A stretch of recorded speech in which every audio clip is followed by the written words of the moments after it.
Hi friends, നമ്മൾ നോക്കുന്നത് കേരളത്തിലെ കലാരൂപങ്ങളെക്കുറിച്ചാണ്. കേരളത്തിലെ നൃത്തരൂപങ്ങൾ, കലാരൂപങ്ങൾ എന്നൊരു ഏരിയ ഉണ്ട് LDC സിലബസിൽ. അപ്പോൾ ഇന്നത്തെ ക്ലാസ് നമ്മൾ നോക്കുന്നത് പ്രധാനപ്പെട്ട കേരളത്തിലെ നൃത്തരൂപങ്ങളാണ്. ഓക്കെ, കഥകളി. അപ്പോൾ എന്താണ് ഈ കഥകളി എന്ന് പറഞ്ഞു കഴിഞ്ഞാൽ? കഥകളി എന്ന് പറഞ്ഞു കഴിഞ്ഞാൽ കേരളത്തിൻ്റെ തനത് കലാരൂപമാണ് കഥകളി എന്ന് പറയുന്നത്. കേരളത്തിൻ്റെ തനത് കലാരൂപം, തനത് കലാരൂപമാണ് ഇത് കഥകളി എന്ന് പറയുന്നത്. അതുപോലെ തന്നെ കലകളുടെ രാജാവ്, ഉദാത്ത നാട്യ രൂപം, നൃത്തനാട്യം എന്നിവയെല്ലാം വിശേഷിപ്പിക്കപ്പെടുന്ന നൃത്തരൂപമാണ് ഏത്? കഥകളി. ഓക്കെ, അപ്പോൾ എന്തൊക്കെ പേര്? നൃത്തനാട്യം എന്നറിയപ്പെടുന്നു. അതുപോലെ തന്നെ ഉദാത്ത നാട്യ രൂപം എന്നറിയപ്പെടുന്നു. അതുപോലെ തന്നെ ടോട്ടൽ തിയേറ്റർ എന്ന് പാശ്ചാത്യർ വിശേഷിപ്പിച്ച കേരളത്തിലെ കലാരൂപമാണ് ഏത്? Total theatre. Okay, total theatre എന്നറിയപ്പെടുന്ന ടോട്ടൽ തിയേറ്റർ എന്നറിയപ്പെടുന്ന ഒരു കലാരൂപമാണ് പാശ്ചാത്യ വിശേഷിപ്പിച്ച കേരളത്തിലെ കലാരൂപമാണ് ഏത്? കഥകളി. പറഞ്ഞ കാര്യങ്ങൾ അത്രയേ ഉള്ളൂ. കേരളത്തിൻ്റെ തനത് കലാരൂപമാണ് കഥകളി. കലകളുടെ രാജാവ് എന്നറിയപ്പെടുന്നു. ഉദാത്ത നാട്യരൂപമാണ്, നൃത്തനാട്യമാണ്. ടോട്ടൽ തിയേറ്റർ എന്ന പാശ്ചാത്യർ വിശേഷിപ്പിച്ച കേരളത്തിലെ കലാരൂപമാണ് ഏത്? കഥകളി എന്ന് പറയുന്നത്. ഇനി പിന്നെന്താ പറയാനുള്ളത്? പിന്നെ നമുക്ക് മനസ്സിലാക്കാനുള്ളത് ഇന്ത്യയിലെ 8 ക്ലാസിക് നൃത്തരൂപങ്ങളിൽ ഒന്നാണ് കഥകളി. ഇന്ത്യയിലെ 8 ക്ലാസിക്കൽ നൃത്തരൂപങ്ങളിൽ ഒന്നാണ് കഥകളി എന്ന് പറയുന്നത്. കഥകളിയുടെ ഉപജ്ഞാതാവ് ആരായെന്ന് ചോദിച്ചാൽ അത് കൊട്ടാരക്കര. ആരാണ്? കൊട്ടാരക്കര തമ്പുരാനാണ്. കൊട്ടാരക്കര തമ്പുരാനാണ് എന്ത്? കഥകളിയുടെ ഉപജ്ഞാതാവ് എന്നറിയപ്പെടുന്നത്. 17-ാം നൂറ്റാണ്ടിൽ എത്രയാണ്? 17. 17-ാം നൂറ്റാണ്ടിൽ രാമനാട്ടം എന്ന കലാരൂപം പരിഷ്കരിച്ചാണ് കഥകളി ഉണ്ടായത്. അപ്പോൾ രാമനാട്ടം പരിഷ്കരിച്ചാണ് കഥകളി രൂപപ്പെട്ടത് 17-ാം നൂറ്റാണ്ടിൽ. കഥകളിയുടെ ഉപജ്ഞാതാവാണ് കൊട്ടാരക്കര തമ്പുരാൻ എന്നറിയപ്പെടുന്ന ഓർത്തിരിക്കുക. ഇനി നൃത്തം, നാട്യം, അതുപോലെ തന്നെ നൃത്യം, ഗീതം, വാദ്യം എന്നിങ്ങനെ 5 ഘടകങ്ങളുടെ സമഞ്ജ സമ്മേളനമാണ് കഥകളി എന്നറിയപ്പെടുന്നത്. ഏതൊക്കെയാണ് കഥകളിയിൽ ഉൾക്കൊള്ളുന്നത്? എന്തൊക്കെയാണ്?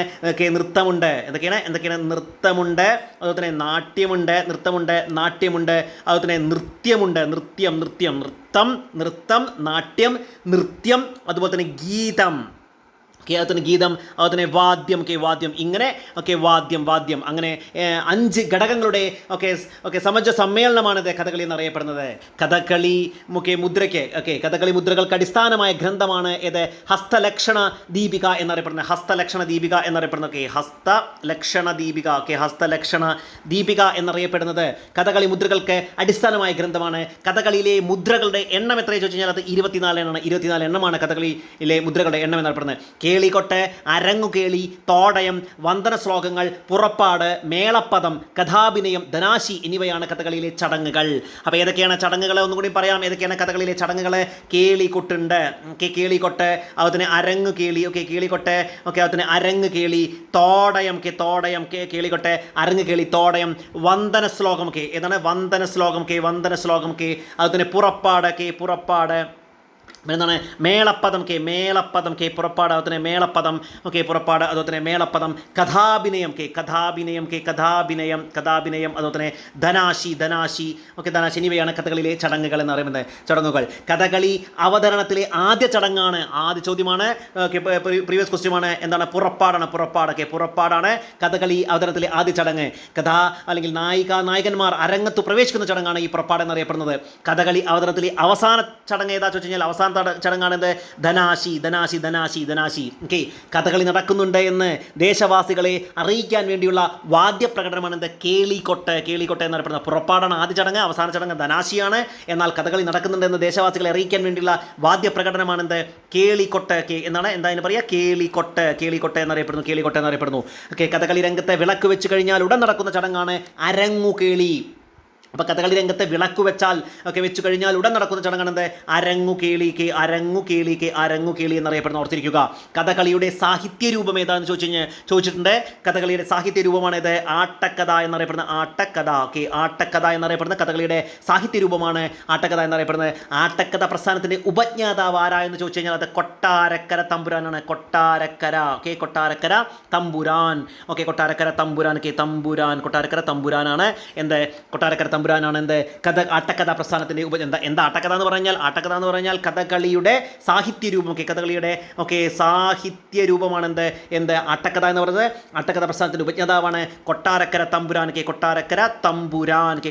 തമ്പുരാനാണ്. ഓർത്തിരിക്കുക. കൊട്ടാരക്കര തമ്പുരാൻ്റെ രാമനാട്ടത്തിലെ 8 ദിവസത്തെ കഥകളാണ് ആദ്യത്തെ ആട്ടക്കഥ എന്ന് പറയപ്പെടുന്നത്. കഥകളിക്കും ആട്ടക്കഥാ സാഹിത്യത്തിനും ശാസ്ത്രീയമായ ഒരു അടിത്തറ നൽകിയത് കോട്ടയത്ത് തമ്പുരാനാണ്. ആരാണ്? കോട്ടയത്ത് തമ്പുരാനാണ്. കോട്ടയത്ത് തമ്പുരാൻ കോട്ടയത്ത് തമ്പുരാനാണ്. കോട്ടയത്തു തമ്പുരാനാണ് കോട്ടയത്തു തമ്പുരാൻ. കോട്ടയത്തു തമ്പുരാനാണ്. കോട്ടയത്ത് തമ്പുരാനാണ് കഥകളിക്കും ആട്ടക്കഥാ സാഹിത്യത്തിനും ശാസ്ത്രീയമായ ഒരു അടിത്തറ നൽകിയത് കോട്ടയത്ത് തമ്പുരാനാണ്. ഓർത്തിരിക്കുക. കോട്ടയത്ത് തമ്പുരാൻ്റെ ഭഗവതം, അതുപോലെ തന്നെ കല്യാണ സൗഗന്ധികം, കൃമീരവധം, ഉണ്ണായി വാര്യരുടെ നളചരിതം, ഇരയിമൻ തമ്പിയുടെ ഉത്തരാസ്വയംവരം, കീചകവധം, കിളിമാനൂർ രാജവർമ്മ കൊയ്ത്തമ്പുരാൻ്റെ രാവണ വിജയം, അശ്വതി തിരുനാൾ രാമവർമ്മ തമ്പുരാൻ്റെ രുക്മിണി സ്വയംവരം എന്നിവ വ്യാപകമായി പ്രചാരമുള്ള ആട്ടക്കഥകളിൽപ്പെടുന്നു. ഓർത്തിരിക്കുക. പിന്നെന്താ പറയുന്നത്? കഥകളിയുടെ ശുക്രദശ എന്നറിയപ്പെടുന്നത് ഉത്രം തിരുനാൾ. ഉത്രം തിരുനാളിൻ്റെ കാലഘട്ടം. ഉത്രം തിരുനാൾ മാർത്താണ്ഡവർമ്മയുടെ ഭരണകാലഘട്ടമാണ്. കഥകളിയുടെ ശുക്രദശ എന്നറിയപ്പെടുന്ന ഉത്രം തിരുനാൾ മാർത്താണ്ഡവർമ്മയുടെ ഭരണകാലഘട്ടമാണ്. കഥകളിയിലെ വിവിധ സമ്പ്രദായങ്ങൾ, കല്ലുവഴി സമ്പ്രദായം, അതുപോലെ തന്നെ കപ്ലിങ്ങാട് സമ്പ്രദായം, വെട്ടത്ത് സമ്പ്രദായം, ഇങ്ങനെ 3 സമ്പ്രദായങ്ങളാണ് കഥകളിയിലെ വിവിധ സമ്പ്രദായങ്ങളാണ്. കല്ലുവഴി സമ്പ്രദായം, കപ്ലിങ്ങാട് സമ്പ്രദായം, വെട്ടത്ത് സമ്പ്രദായം എന്നറിയപ്പെടുന്നത്. ഓർത്തിരിക്കുക. ഇനി കഥകളിയിലെ പ്രധാനപ്പെട്ട 5 വേഷങ്ങളുണ്ട്. ഏതൊക്കെയാണ് നിങ്ങൾക്കറിയാം? ഏതൊക്കെയാണ്? പച്ചയുണ്ട്, അതുപോലെ തന്നെ കത്തിയുണ്ട്, അതുപോലെ തന്നെ കരി, പച്ച, കത്തി, കരി, അതുപോലെ തന്നെ താടി, അതുപോലെ തന്നെ മിനുക്ക്. പച്ച, കത്തി, കരി, താടി, മിനുക്ക് എന്നിവയാണ് കഥകളിയിലെ പ്രധാനപ്പെട്ട 5 വേഷങ്ങൾ. സ്വാത്വിക കഥാപാത്രത്തെ പ്രതികരിച്ചിട്ടുള്ള ഇതെന്താ ചോദിച്ചു കഴിഞ്ഞാൽ, സ്വാത്വിക കഥാപാത്രത്തെ പ്രതികരിച്ചിട്ടുള്ള ഇതെന്താ ചോദിച്ചു കഴിഞ്ഞാൽ എന്താ പറയുക? അത് പച്ചയാണ്. പച്ച സ്വാത്വിക കഥാപാത്രം. സ്വാത്വിക കഥാപാത്രത്തെ പ്രതികരിച്ച കഥകളിയിലെ വേഷമാണ് പച്ച. രാക്ഷസ സ്വഭാവമുള്ള കഥാപാത്രത്തെ പ്രതികരിക്കുന്ന കഥകളിയിലെ വേഷമാണ് കരി. രാക്ഷസ സ്വഭാവമുള്ള കഥാപാത്രത്തെ പ്രതികരിച്ച കഥകളിയിലെ വേഷമാണ് കരി എന്ന് പറയുന്നത്. ദുഷ്ടന്മാരെ പ്രതികരിക്കുന്ന കഥകളിലെ വേഷമാണ് കത്തി. അങ്ങനെ ദുഷ്ടന്മാരെ പ്രതികരിക്കുന്ന കഥകളിലെ വേഷമാണ് കത്തി എന്നറിയപ്പെടുന്നത്. അതുപോലെ തന്നെ സ്ത്രീകളെയും മുനിമാരെയും പ്രതികരിക്കുന്ന കഥകളിലെ വേഷമാണെന്ത്? മിനുക്ക്. ഓർത്തിരിക്കുക. അപ്പോൾ ഒന്നുകൂടി പറയാം. കഥകളിയിലെ പ്രധാനപ്പെട്ട 5 വേഷങ്ങൾ: പച്ച, കത്തി, കരി, താടി, മിനുക്ക്. സ്വാത്വിക കഥാപാത്രത്തെ പ്രതികരിക്കുന്ന കഥകളിലെ വേഷമാണ് പച്ച. രാക്ഷസ സ്വഭാവമുള്ള കഥാപാത്രത്തെ പ്രതികരിക്കുന്ന കഥകളിലെ വേഷമാണ് കരി. ദുഷ്ടന്മാരെ പ്രതികരിക്കുന്ന കഥകളിലെ വേഷമാണ് കത്തി. സ്ത്രീകളെയും മുനിമാരെയും പ്രതികരിക്കുന്ന കഥകളിലെ വേഷമാണ് മിനുക്ക് എന്നറിയപ്പെടുന്നത്. ഓർത്തിരിക്കുക. മിനുക്ക് എന്നറിയപ്പെടുന്നത്. ഇനി എന്താ നമുക്ക് നോക്കാനുള്ളത്? മിനുക്ക് എന്നറിയപ്പെടുന്നത്. ഇനി പാരമ്പര്യ രീതിയിൽ കഥകളി പരിശീലനം നടത്തുന്ന പ്രമുഖ കേന്ദ്രമാണ് കേരള കലാമണ്ഡലം. കലാമണ്ഡലമാണെന്ത്? പാരമ്പര്യ രീതിയിൽ കഥകളി പരിശീലനം നടത്തുന്ന പ്രമുഖ കേന്ദ്രമാണ്. അന്താരാഷ്ട്ര കഥകളി കേന്ദ്രം എവിടെയെന്ന് ചോദിച്ചാൽ എന്താ പറയുക? അത് ന്യൂഡൽഹിയാണ്. അന്താരാഷ്ട്ര കഥകളി കേന്ദ്രം എവിടെ സ്ഥിതി ചെയ്യുന്നത്? ന്യൂഡൽഹിയാണ്. കൊട്ടാരക്കര തമ്പുരാൻ memorial museum of classical arts സ്ഥിതി ചെയ്യുന്നത് എവിടെ ചോദിച്ചു കഴിഞ്ഞാൽ എന്താ പറയുക? കൊട്ടാരക്കര തമ്പുരാൻ. രാമനാട്ടത്തിൻ്റെ ഉപജ്ഞാതാവാണ് കൊട്ടാരക്കര തമ്പുരാൻ അല്ലേ? നമ്മൾ നോക്കിയിട്ടുണ്ടായിരുന്നു. രാമനാട്ടത്തിൻ്റെ കഥകളിയിലെ സാഹിത്യ രൂപമാണ് ആട്ടക്കഥ. പ്രസ്ഥാനത്തിൻ്റെ ഉപജ്ഞാതാവാണ് കൊട്ടാരക്കര തമ്പുരാൻ അല്ലേ? ആട്ടക്കഥ എന്ന് പറഞ്ഞാൽ ഈ കഥകളിയുടെ സാഹിത്യ രൂപമാണ് ആട്ടക്കഥ. ഈ ആട്ടക്കഥയുടെ ഉപജ്ഞാതാവാണ് കൊട്ടാരക്കര തമ്പുരാൻ. ഈ കൊട്ടാരക്കര തമ്പുരാൻ കൊട്ടാരക്കര തമ്പുരാൻ മെമ്മോറിയൽ ഓഫ് ക്ലാസിക്കൽ ആർട്സ് സ്ഥിതി ചെയ്യുന്ന എവിടെയാണ്? അത് കൊല്ലമാണ്. കൊല്ലം. കൊട്ടാരക്കര തമ്പുരാൻ memorial museum of classical arts സ്ഥിതി ചെയ്യുന്ന കൊല്ലമാണ്. രാമകൃഷ്ണ ഇപ്പോൾ ഉപയോഗിക്കുന്ന കടലാസു ചുട്ടിയുടെ ഉപജ്ഞാതാവ് നെടുമുടി രാമകൃഷ്ണ പണിക്കരാണ്. നെടുമുടി രാമകൃഷ്ണ പണിക്കരാണ് എന്ത്? കഥകളിയിൽ ഇപ്പോൾ ഉപയോഗിക്കുന്ന കടലാസു ചുട്ടിയുടെ ഉപജ്ഞാതാവ്. കർണാടക സംഗീതത്തിലും സോപാന സംഗീതത്തിലും അടിസ്ഥാനമാക്കിയതാണ് കഥകളി സംഗീതം എന്ന് പറയുന്നത്. അപ്പോൾ കഥകളി സംഗീതത്തെക്കുറിച്ച് നിങ്ങൾ കേട്ടിട്ടുണ്ടാവും ഇല്ലേ? അപ്പോൾ കഥകളി സംഗീതം എന്ന് പറഞ്ഞ സംഗതി എന്താണ്? കർണാടക സംഗീതം അതുപോലെ തന്നെ സോപാന സംഗീതം. കർണാടക സംഗീതത്തിലും സോപാന സംഗീതത്തിലും അടിസ്ഥാനമാക്കിയതാണ് കഥകളി സംഗീതം എന്നറിയപ്പെടുന്നത്. ഓർത്തിരിക്കുക. കഥകളിയെ പുനരുജ്ജീവിപ്പിച്ച ലോക ശ്രദ്ധ നേടിക്കൊടുത്ത മഹാകവിയാണ് ആര്?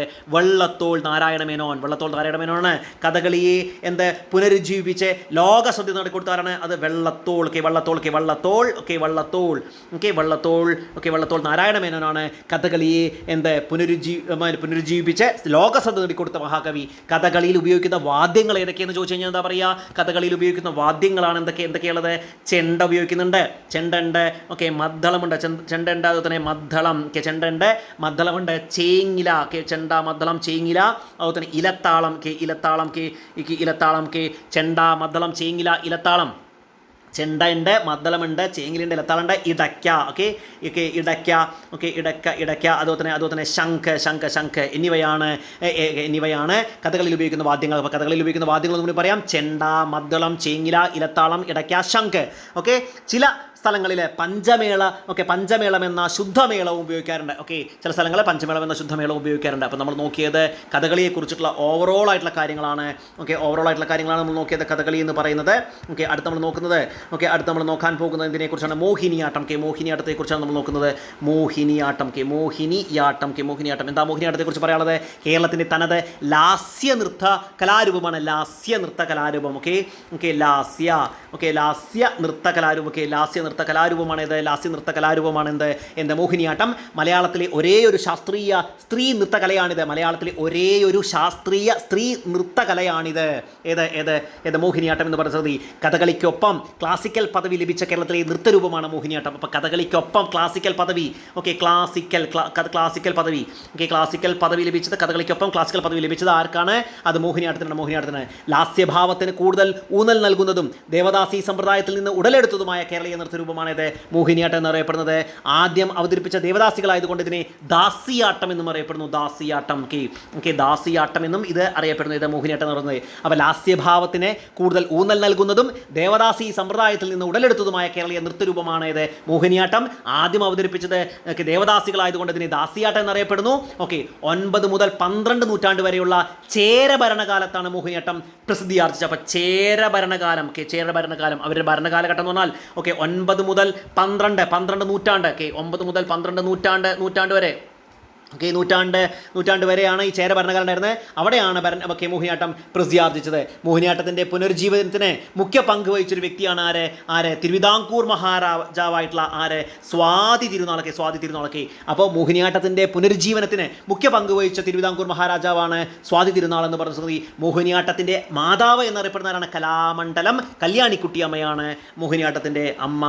മോഹിനിയാട്ടത്തിൻ്റെ മാതാവ് കല്യാണിക്കുട്ടിയമ്മയാണ്. മോഹിനിയാട്ടത്തിൻ്റെ മാതാവ് എന്നറിയപ്പെടുന്ന കലാമണ്ഡലം കല്യാണിക്കുട്ടിയമ്മയാണ്.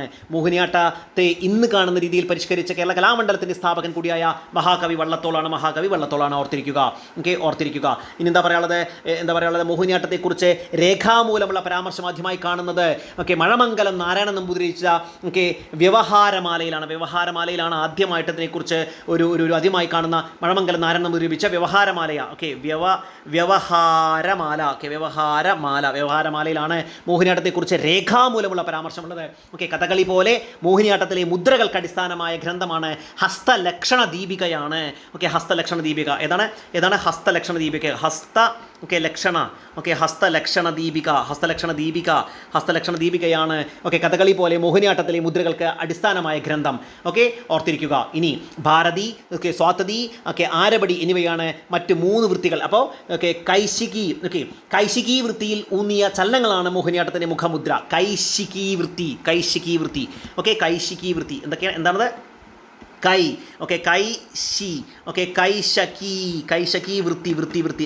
കൈശകി വൃത്തിയിൽ ഊന്നിയ ചലനങ്ങളാണ് മോഹിനിയാട്ടത്തിൻ്റെ മുഖമുദ്ര. അടുത്തതാണ് ഭാരതി, സ്വാത്വതി, ആരബടി എന്നിവയാണ് മറ്റ് 3 വൃത്തികളൊക്കെ. കുറേ കാലം മുമ്പ് കേരളീയ താളങ്ങളാണ് മോഹിനിയാട്ടത്തിൻ്റെ പശ്ചാത്തലം ഒരുക്കിയിട്ടുണ്ടായിരുന്നത്. സോപാന രീതിയിലുള്ള വായ്പാട്ടും അതുപോലെ തന്നെ തൊപ്പിമദ്ദളം തിത്തി തുടങ്ങിയ വാദ്യങ്ങളുമാണ് ഉപയോഗിച്ചിരുന്നത്. എന്നാൽ ഇന്ന് കർണാടക സംഗീതം, അതുപോലെ തന്നെ മൃദംഗം, വയലിൻ, കൈമണി തുടങ്ങിയ വാദ്യങ്ങളാണ് ഉപയോഗിക്കുന്നത്. അപ്പോൾ എന്നാൽ ഇന്ന് പണ്ടെന്തായിരുന്നു? കുറേ കാലം മുമ്പ് വളരെ കേരളീയ താളങ്ങളാണ് മോഹിനിയാട്ടത്തിൻ്റെ പശ്ചാത്തലം ഒരുക്കിയിരുന്നത്. എന്തൊക്കെയാണ്? സോപാന രീതിയിലുള്ള വായ്പാട്ട്, അതുപോലെ തന്നെ തൊപ്പിമദ്ദളം, അതുപോലെ തന്നെ തിത്തി, തൊപ്പിമദ്ദളം, തിത്തി തുടങ്ങിയ വാദ്യങ്ങളാണ് ഉപയോഗിച്ചിരുന്നത്. എന്നാൽ ഇന്ന് കർണാടക സംഗീതവും അതുപോലെ തന്നെ മൃദംഗം, കർണാടക സംഗീതം, അതുപോലെ തന്നെ വയലിൻ, കർണാടക സംഗീതം, മൃദംഗം, വയലിൻ, കൈമണി തുടങ്ങിയ വാദ്യങ്ങളാണ് ഉപയോഗിച്ച് വരുന്നത്. ഓർത്തിരിക്കുക. അപ്പോൾ നമ്മൾ നോക്കിയത് ഇമ്പോർട്ടൻ്റ് ആയിട്ടുള്ള നൃത്തരൂപങ്ങളായിട്ടുള്ള മോഹിനിയാട്ടത്തെക്കുറിച്ചും കഥകളിയെക്കുറിച്ചുമാണ് നോക്കിയത്. മറ്റൊരു ക്ലാസ്സിൽ തൊട്ടടുത്ത നൃത്തരൂപമായി കാണാം. ആദ്യമായിട്ട് ആ ചാനൽ കാണുന്നെങ്കിൽ ചാനൽ സബ്സ്ക്രൈബ് ചെയ്യുക. ക്ലാസ്സുകൾ ഇഷ്ടപ്പെടുകയാണെങ്കിൽ ലൈക്ക് ചെയ്യുക, കൂട്ടുകാർക്ക് ഷെയർ ചെയ്ത് കൊടുക്കുക. താങ്ക്